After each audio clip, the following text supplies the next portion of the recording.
Podcast. I'm your host, Kieran Wallace. It's obviously your first time listening, so I'll introduce myself. I'm a Giants fan, unfortunately, and this is why I'm enjoying fantasy football so much, because I think it's my only way to get a win when it comes to American football. So I will take this opportunity to thank St. Phoenix for letting us use the introduction music.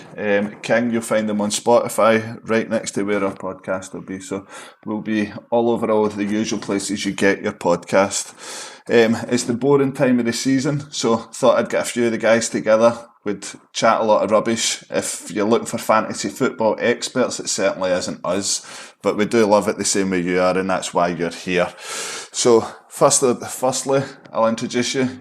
Craig Hughes, Shug, how are you? I'm good, mate. I'm good. Just been a long kind of summer or nothing, so looking forward to the season getting started. I know, I think we couldn't have picked a worse week to actually start this. There's been zero news, there's no fantasy football, there's the start of the sort of training camps, but nothing too much, so we'll shoot the breeze a wee bit and just see how we go for there. I should also introduce you as the inaugural fantasy football winner in the league that the three of us are in, so congratulations for that, mate. It's probably a lot down to your dodgy trades and your con man image.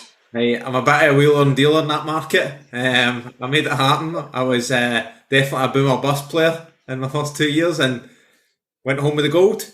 That's it. You've got one ring on your finger. But I'll not hold back too long and introduce our guest this week. Martin Rogers, how are you, mate? Aye, not bad, mate. As you can see, a Cowboys fan, so I get the success in fantasy and in the NFL. Not recently, but it's coming. It's definitely coming back. I can feel it this season. We'll come to that. I'm glad to see you're warmed up. And what's been happening? You're a bit of a man in the field yourself when it comes to American football, aren't you? Yeah, debut season at flag football. It is not at all what I expected. It's a lot more physical than I thought it was going to be, considering it's non-contact.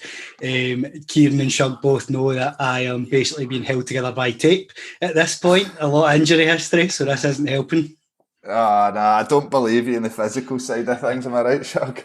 Martin, if you want, my wee girl's good at TIG if you want to run about the garden. But I can't promise you won't get injured, to be fair, because she can handle herself. Yeah, that's good training. That sounds good to me, mate. And does it get a bit physical at times, and does tempers flare? Oh, aye. Just Sunday there, our quarterback walked off the field up in Aberdeen because he threw a bit of a tantrum. Because we were getting beat, just walked off, nearly fisticuffs. It was a bit interesting, but no, the physical side, it's more like obviously if you're running a route, there's somebody on the field in front of you. You can't always make sure that there's not going to be somebody in the way. So you hit somebody, there's no padding. You hit them hard. I like that. Not ideal. So see, when you're going to get the flag, right? There's a lot of moving parts. Things are moving quickly and stuff like that. You know what's coming here. Is there a chance you could rip the pants off somebody or pull a willy? Yeah, it's nearly happened a few times. It's not for a want of trying. I think Martin classes it as an accident, but we all know the real truth. The game's been finished in an hour and you're still trying to do it. He's the only one in the field calling for a cool down. He's froze there. He's not took it well. Right, so introductions were done. So geez. I know.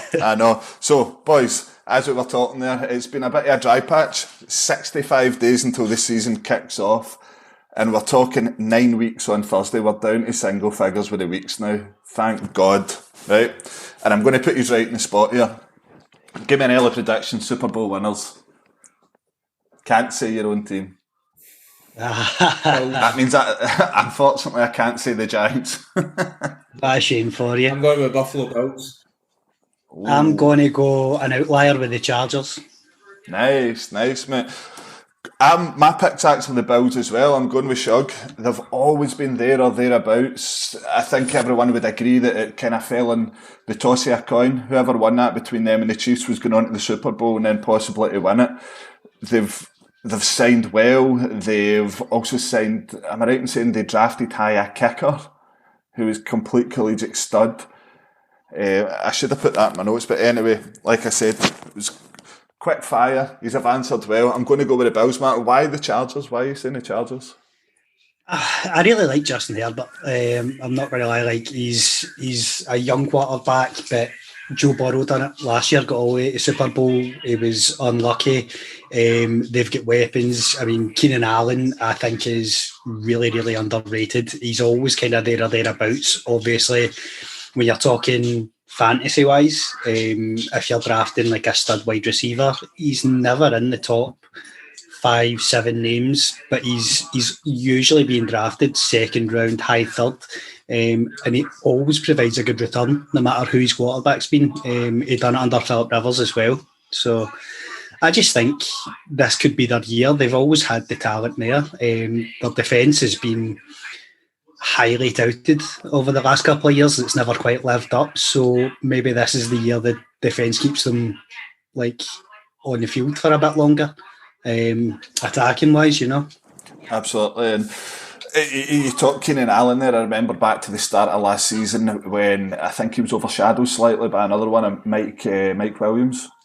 Believe it or not, boomer bust. Very boomer bust, Mike Williams. Yes, Mr. Boomer Bust sitting over there, Shug.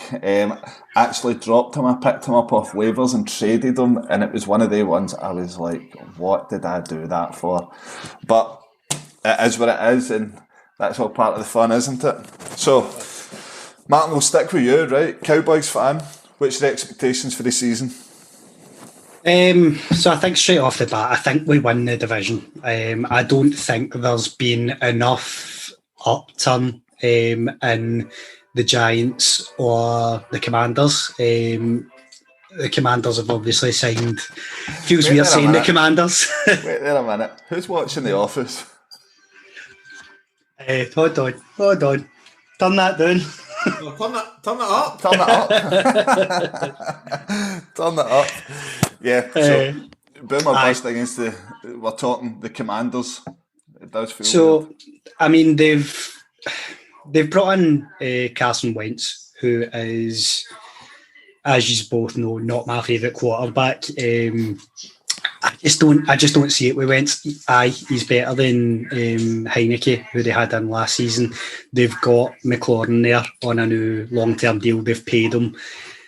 I just don't think Wentz is the quarterback to really do anything for McLaurin.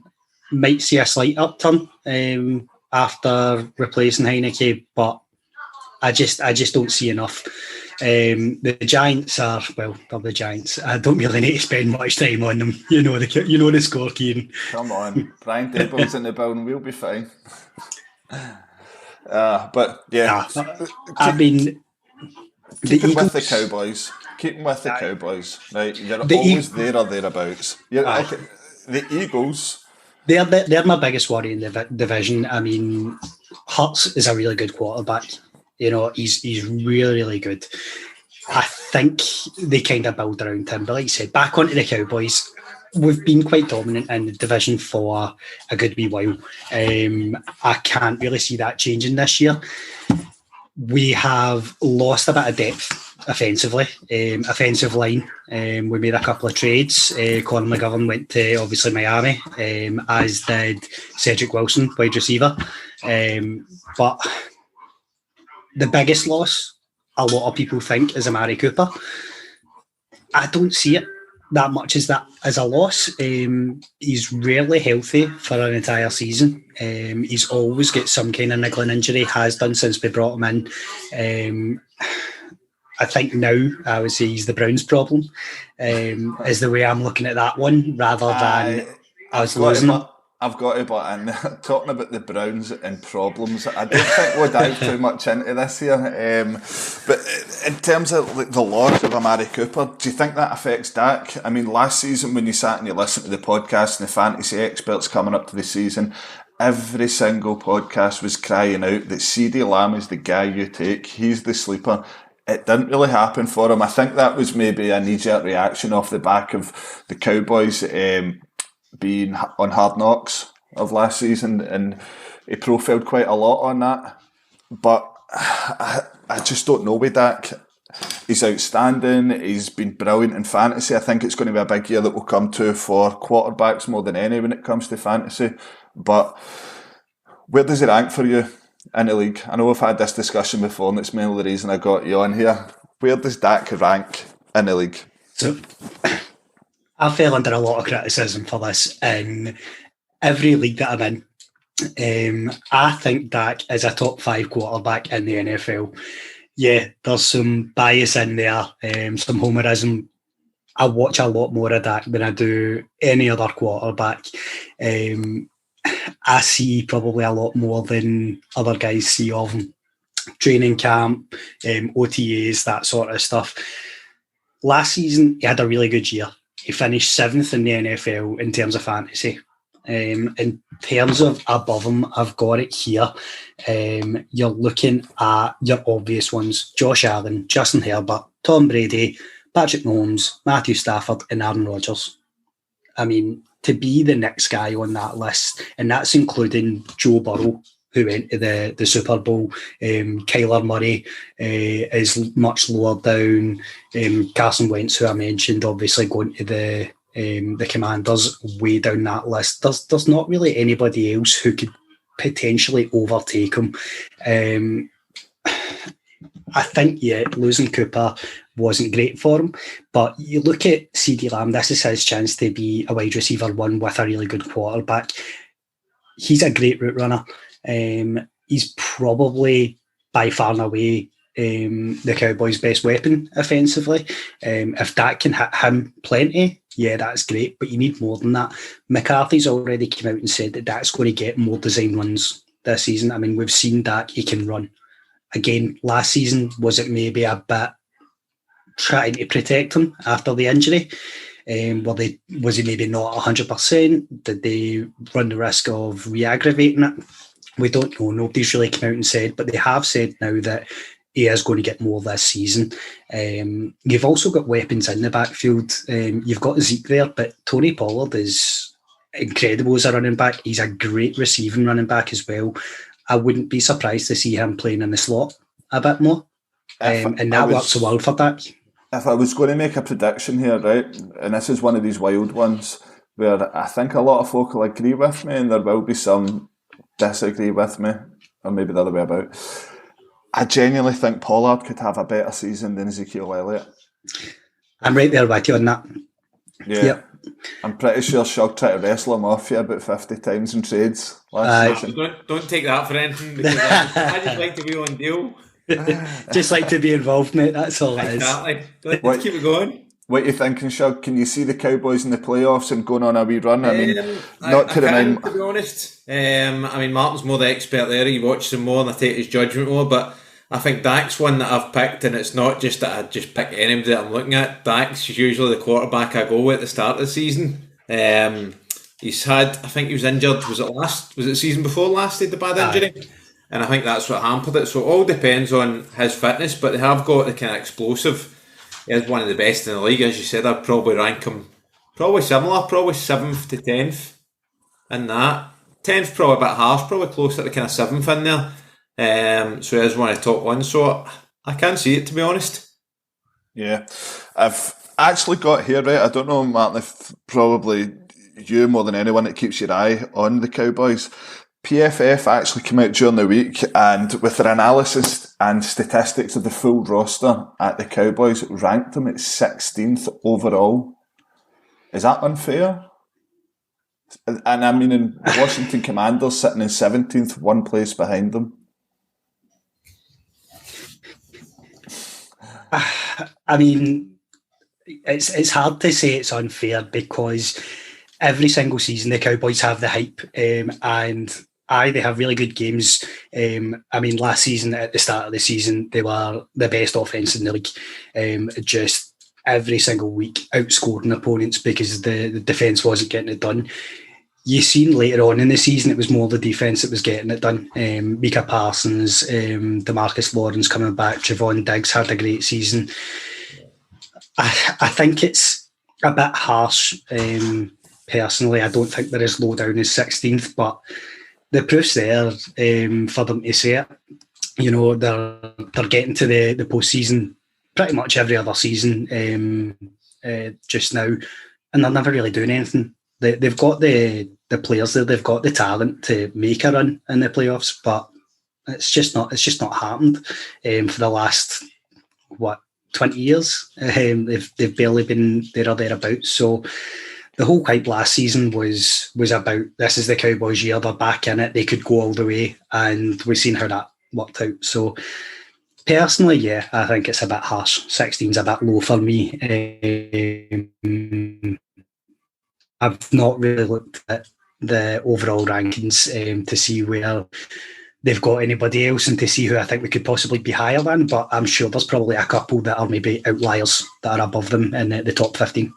Yeah, do they rank higher than your broadband? What are you doing in the office? 3 playoff wins in 25 years for the Cowboys. I know you touched on it, Martin, but that's not good enough for a team of that size. The second highest market within the NFL. You'd expect a wee bit more, but we look across we look across to the east and we look towards the Miami Dolphins as well in terms of expectations and possible surprise packages that could go on and do well this season. There's a lot of expectations, Shug.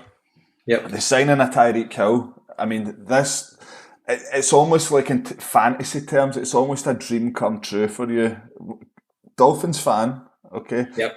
TYREEK Hill is your guy when it comes to fantasy football. When I look back to last season in our league, fantasy football, you tried what you could, and I mean you tried what you could to get him. You didn't succeed. I literally last year, I tried to trade my full team to get him in, and it was purely because the year before I got him in, I took a risk on it. I was ridiculed, I believe, for the trade, and he went on and won it for me, pretty much. Ridiculed for the trade. Martin, you ready for this? Go for it. So, for Shug to get TYREEK Hill, this is what he offered, right? Wrong notes. Rewind. For Shug to get TYREEK Hill, he offered the Chiefs defence: Logan Thomas, Melvin Gordon, Stephon Diggs, Leonard Fournette, Aaron Jones, Harrison Butker, Carson, CeeDee Lamb, and Jalen Hurts, to which it was rejected. I could not believe that. But listen, see if you check your notes a wee bit further down. Yep. To see how many rings I've got. Oh, man. But as I said, that was a guy I was desperate to get. So it just, for me, listen, I'll be honest, Miami Dolphins fan, probably just out of, genuinely, I picked an NFL team out of basically liked Florida, liked the colours, and Ace Ventura. That's basically why I picked the Dolphins, and just somebody to get behind. And to be honest with you, in the years watching it, there's never really been anything to get excited about. Last year, they had possibly a little chance to get into the playoffs and then sort of fell away, got kind of blown out at the end. Was never really realistic to get in. They went on a kind of good run, but there's never been a time to get excited. Just kind of reading through sort of social media that Miami Dolphins support, it was everybody was sort of disengaged with it, and it just became like they were a nothing team. Now this year, it seems as if there's a bit more expectation around it, and especially a new coach coming in. I don't see them doing anything dramatic this year, but getting to the playoffs, maybe even winning a game, you never know. I think you're being a bit humble there. Genuinely, when you look at that Dolphins offense, it is absolutely stacked. Like, brought in TYREEK Hill, you've already got Gaskin there at running back. You've got Gesicki. You've also got Jalen Waddle. You've got Tua Tagovailoa, right? I'm not very good at pronouncing that. I don't think I'm going to try it, so we'll go with Tua for now, right? That's where my doubts lie. Yeah. Tua last season, up and down with injuries. I think he had the broken ribs, broken fingers. Before that, coming out of college, he probably would have went first overall pick had it not been for a dislocated hip. Mm. They're really hanging their hat on him, aren't they? Yeah. This is probably his year to either stand out or probably they would look elsewhere, I think. Yeah, you've got to think so. In terms of this programme here tonight, it is very quarterback heavy, like I've said already. There's so many quarterbacks around the league, and you've kind of got a few standing on the sidelines, but there's a few teams that have kind of just settled to go with their QB2, whereas I think the Dolphins sit right in the fence as that. Is Tua going to be that sort of franchise quarterback that everybody thought he was going to be? I mean, there's no excuses now. Yeah, so I just don't know. He's got everything when I look at comparisons that someone like, let me think, I've absolutely forgot his name, this shouldn't happen. Kyler Murray, right? Yeah. Very much in the same bracket as Kyler Murray. Great with the legs, he's got a cannon of a throw. It's just that maybe the offensive line at the Dolphins just can't quite keep him as clean as they should, and that's maybe why he comes under a bit more pressure than he should. But Martin, what do we think? Dolphins? I've got a mate who's a massive Dolphins fan, so I hear a lot about the Dolphins. I personally think they're going to have a really good year this year. I'm on the side of Tua as a very good quarterback. I've said it since he came out of college. Like you said, he had the injury histories. He's not really had too much around him to work with. The offensive line is porous at best. The left-handed thing's overlooked quite a lot as well. A lot of receivers, like, you think about the emotion and the intricate nature of it catching, it really comes down to repetition and sort of what works best for them. So if a receiver's grown up with a right-handed quarterback for the majority of their life, which most will, changing to that left-handed one and having to completely alter what side of the body they're coming to, it's a hard thing to get around. I think that's why Waddle had such a good rookie season in Miami, because he obviously played with the left-handed quarterback before. Howe, I think, is a massive difference maker. There's no two ways about it. A lot of people are saying, well, you're going from Mahomes down to Tua. I don't see that. I think when you're that good a receiver, you make it work no matter who's throwing to you. Other than that, the only thing I think about, my main issue with Miami is the running back room. It's too crowded. I mean, obviously you mentioned Myles Gaskin, but they've got Chase Edmonds, Sonny Michel, Myles Gaskin, and I think there's one other in there as well. Raheem Mostert, he's moved over there as well. I mean, that's four guys who were all in the running to be an RB1 the last year or the last couple of years. What are they going to do? Is it going to be a full committee, or are they going to try and stick to two? Yeah, quite interesting in that sense that there's been a lot of questions asked that can Tua build a chemistry with Hill? Like you touched on there, moving from Mahomes to Tua, at the moment, when you look at Tua's stats from last year, he ranked 27th for attempts, 27th for passing yards, 23rd for touchdowns, and tied at 18th for interceptions. In terms of stats, it doesn't really get much worse than that. And from listening during the week to TYREEK Hill's podcast, he was actually asked what it would be like with his chemistry with working with Tua, and this is what he had to say. And it's going to be, it's going to be about 2 a.m. one night, and you're going to wake up, you're going to walk in your kitchen, I'm going to be washing your dishes.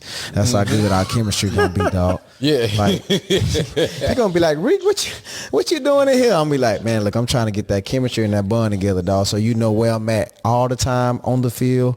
So if I run a 60-yard route and decide to just turn it into a comeback, I just need the ball right there, dog. So our chemistry going to be on point, man. Just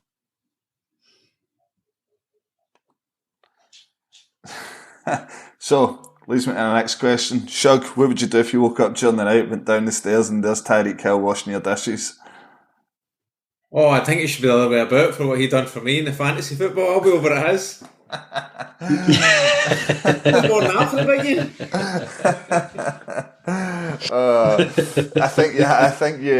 I think you should buy him dinner.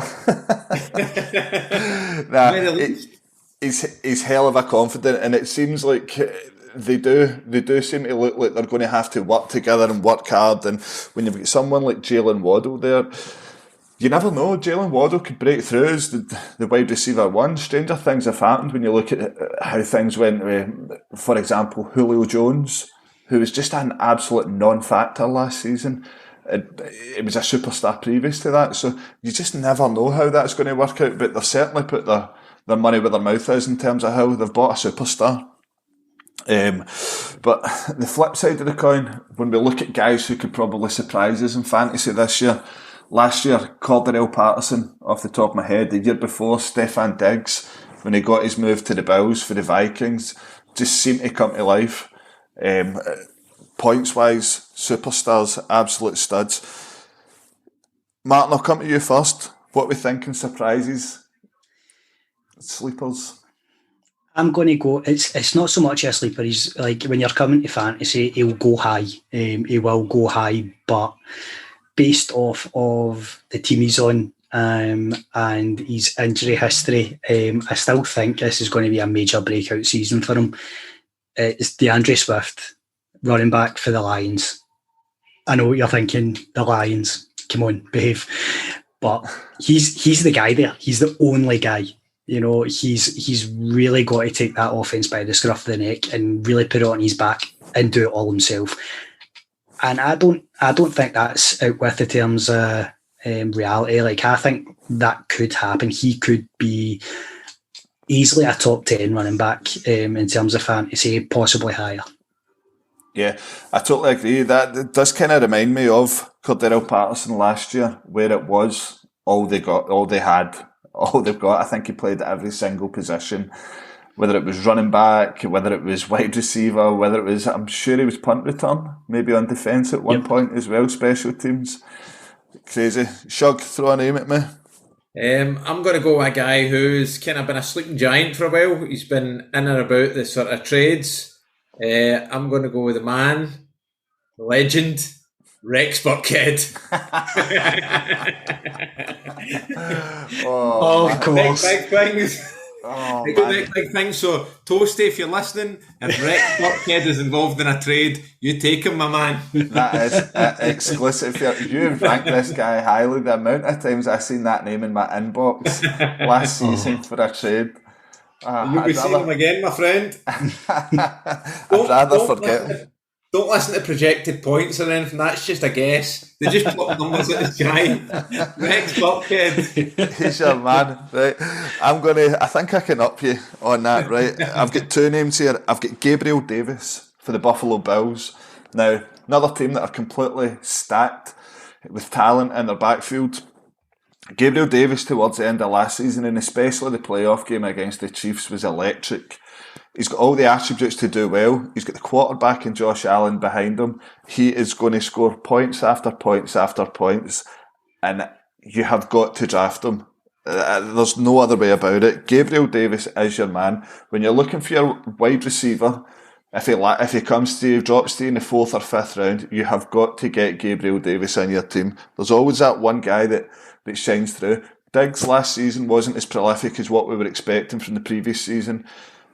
Davis is a man, I'm telling you right now. The second name I've got here, bit of a shame for him last season. He'd got his move in the draft, drafted high, and it's Travis Etienne. Got injured early days. If I'm right in saying it was a Liz Clark injury, and from what I read, he's 95% fit.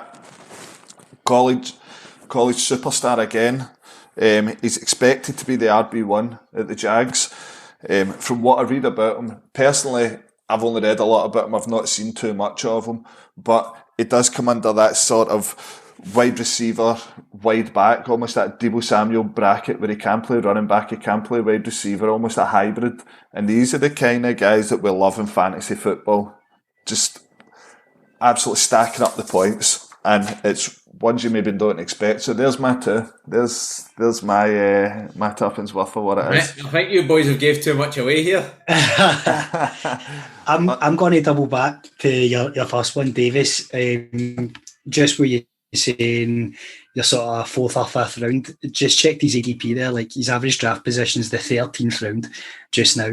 So you've got plenty of time to take him. You don't want to reach too high for somebody like Gabriel Davis, because Diggs is still going to be the guy in Buffalo. But I do know what you mean. Like, I've seen quite a lot about that. He is going to go off this season compared to previous seasons. I mean, you see it all the time. Like, the amount of times I've been watching Red Zone, I've had Diggs in my team, and I've seen the throw into the end zone.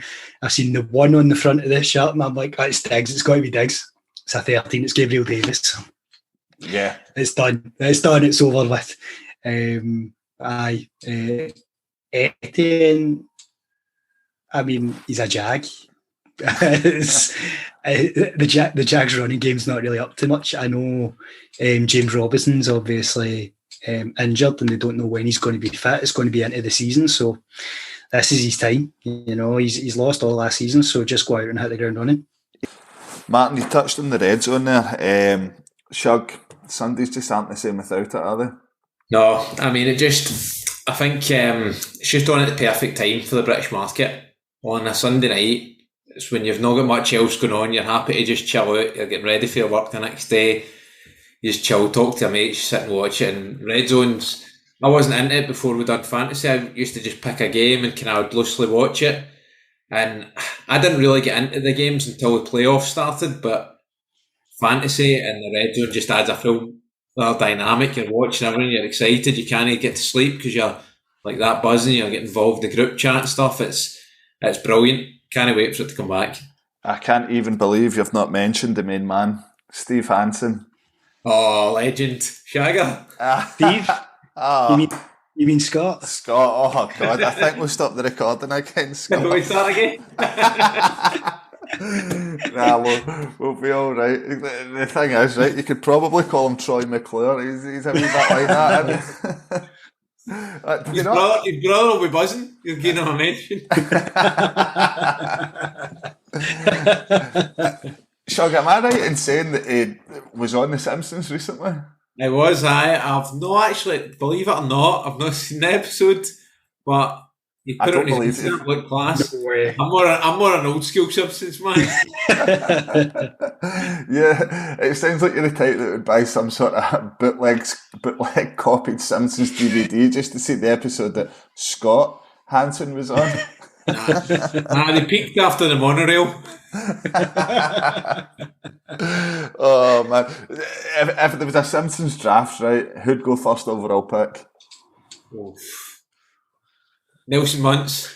Oh man, and why? Absolute bully, aggressive. There's actually an episode when he plays it in his class. Nelson Muntz, the hog molly. What about Barney? Surely he's in their offensive line. Coach, isn't he? Right, boys, back to a wee bit of reality here. Looking right across the board now, we've touched on the Dolphins, we've touched on the Cowboys.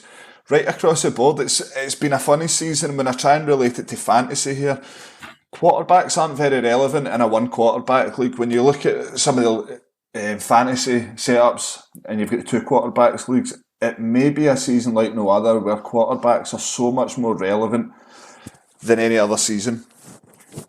When we're looking at it, the Steelers, Mitch Trubisky at quarterback, the Seahawks having traded Russell Wilson, I've got Drew Lock supposedly at quarterback. I don't know if they're going to go with QB2 there. The Saints, are they going to go with Jameis Winston? Even there, when he was at the Bucks, poor quarterback. The Falcons, Marcus Mariota, he's always, in my eyes, been a QB2. He's never cut that top half of the rankings when it comes to QB1s. Texans, Davis Mills. And the least said about the Browns, the better. What are we thinking? Martin, I'll come to you first. So just kind of running down that list,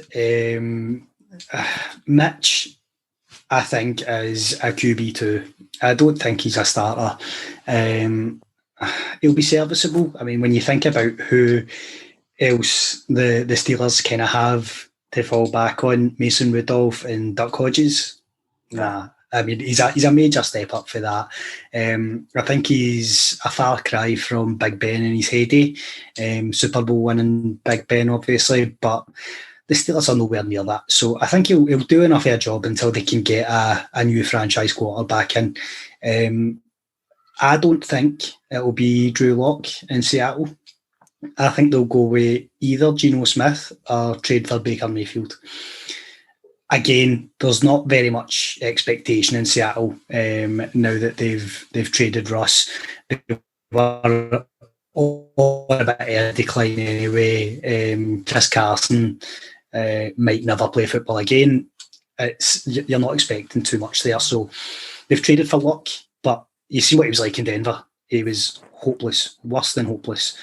Geno Smith sitting there, I think he's ready to step in to the starting role if all things sort of stay the same. The rest, very much the same. Like you said, Mariota, QB2. Atlanta have nothing. They drafted Drake London, who is rapid, but is he really going to make that much of a difference as one guy? Get Kyle Pitts there as well, but I don't kind of buy the hype with tight ends. I don't think they can be too much of a difference maker unless you are the upper echelons of that position. Unless you are George Kittle or Travis Kelce. Everyone else is a bit of a sort of dart throw. In terms of Davis Mills, I think he gets a bit of a hard rep. He's a young guy. And again, the Texans have Brandon Cooks. That's all the Texans have. Behind the sort of Brandon Cooks, you've got John Mechie, the rookie that they've just drafted, Nico Collins and Philip Dorsett. You're not giving the boy much of a chance who to throw to. You know, he's going to be floundering regardless. So out of that list, I think Jameis Winston's probably the best of the lot. If he goes with the Saints, if the Saints decide to play him, decide to start him, you've got Michael Thomas coming back. He had a lot of time off, but he was a top wide receiver before that. He's right up there. We don't really know what's happening with Alvin Kamara just now, whether or not he's going to be suspended on the assault charges. You know, it could be up to 6 games at this stage, is what they're saying. So all things going well, you've got a fully firing Michael Thomas the way he used to be, and Alvin Kamara for a full season. I think Jameis Winston can be easily a starting quarterback in a standard 12-team fantasy league. Yeah, I do agree with you there, but on last season, if I'm right in saying, Hill took most of the snaps. Winston came in as a QB2, sat on the sidelines for a long time as well. We don't know what's going to happen with Kamara. You've said 6 games, I read 7 as well. It's probably that he is going to get suspended. They've managed to sign Tyrann Mathieu on their defence. They're a good side. They always seem to pull it out, but I just don't know. You also said the word floundering, and Shug's ears perked up thinking you say Flanders. Shug, what are we thinking for the list there? The Seahawks have lost Russell Wilson. Are they going to suffer, do you think? I mean, I think they're a team that kind of had their moment a couple of years ago when they had a good few players, a decent run at it. I think they will suffer. I don't really see them doing much, as Martin said. Yeah, they have got DK Metcalf, who I'm surprised hasn't thrown the toys out the pram trying to get himself out of there. But it remains to be seen. In terms of the guys who could be movers and shakers, you've got Jimmy Garoppolo, who's going to come back before the start of the season from shoulder surgery. You've also got Baker Mayfield, which seems to be a saga that's going on and on and on. Do you think we could see Baker Mayfield back at the Browns? Nah, I can't see it. I think from hearing the kind of noises coming out, I just don't see it. Don't see it happening. I think that's completely done. It's the utter disrespect of it, isn't it? I mean, they sign a guy who is possibly not going to play for a year. Yeah, Careful, I'm choosing my words here. Get us banned for iTunes before we've even started. No, they've drafted a guy whose future is questionable. They don't really know what's going to happen with Deshaun Watson and the civil court cases. That's nothing to do with the NFL as well. The NFL could suspend them for however long they want. I mean, it's a complete minefield in Cleveland just now, but I think Baker, after having experienced that, is very much on his way out. I think landing points for him, I think the two sort of most talked about, Seattle and Carolina. Yeah, I know a lot of people can swing both ways with him, they split sales, but I genuinely do like Baker Mayfield. He's as tough as boots. You look at last year, his shoulder was basically hanging off for the best part of the season. Played through it all, probably in the back of his mind that he could get the big contract at the end of it. He didn't get it. It was a bad divorce. I think in terms of the Browns, they've completely and utterly embarrassed themselves. You look at the Browns of 5-6 years ago who struggled to get a win for a long time. Mayfield comes along. I don't know if you could say ripped up trees, but he got them that win. He got them on the road again to start picking up wins in the playoffs last year.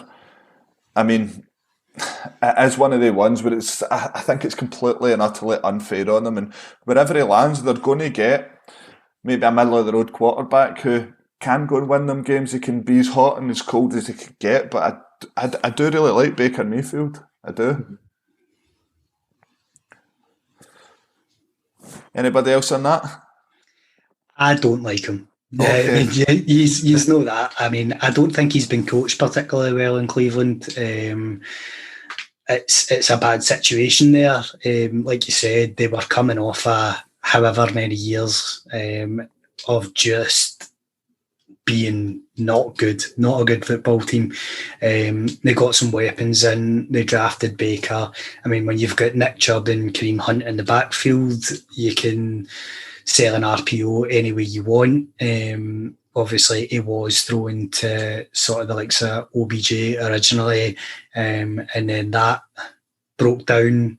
I think he's been dealt a bit of a bad hand, but I am not on the Baker bus. Like that's not for me. I don't think he's particularly good. I think he could easily be a QB2. I mean, when Kieran says he likes somebody, I think you just have to look at his fantasy football record and then. Listen, we'll be touching on your trades throughout the weeks. Don't you worry about a thing. Shug, you on the Baker bus? We throwing the rolls out the windows? Nah, he's not for me. Nah. What about this, right? What if he'd done a full heel turn, right? And ended up at the Steelers, their rivals? How good would that be? I can't see it. Near Canada, it would be great. Yeah. I think the Steelers. It's not happening. The Steelers already have their own Baker Mayfield and Mitch Trubisky. I think they're one and the same. True. Very true. One other guy I mentioned here, and we're looking to sort of finish up now.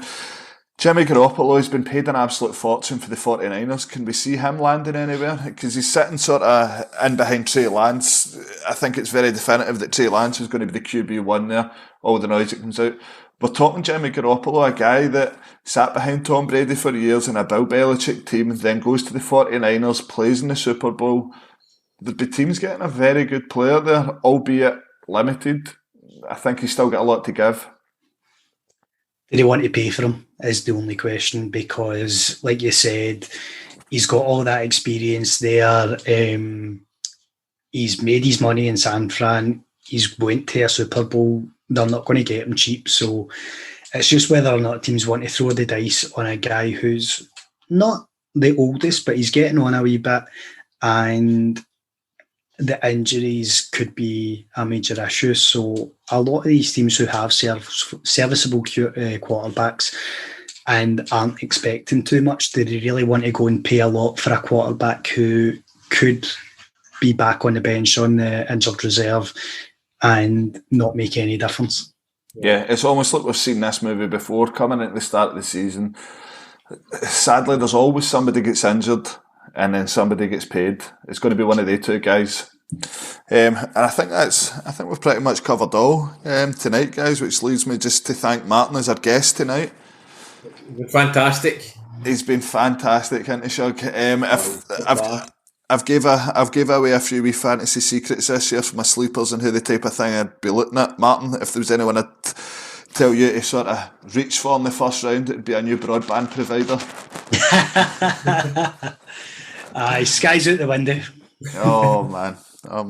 And Shug, you'll be back next week, mate, won't you, mate?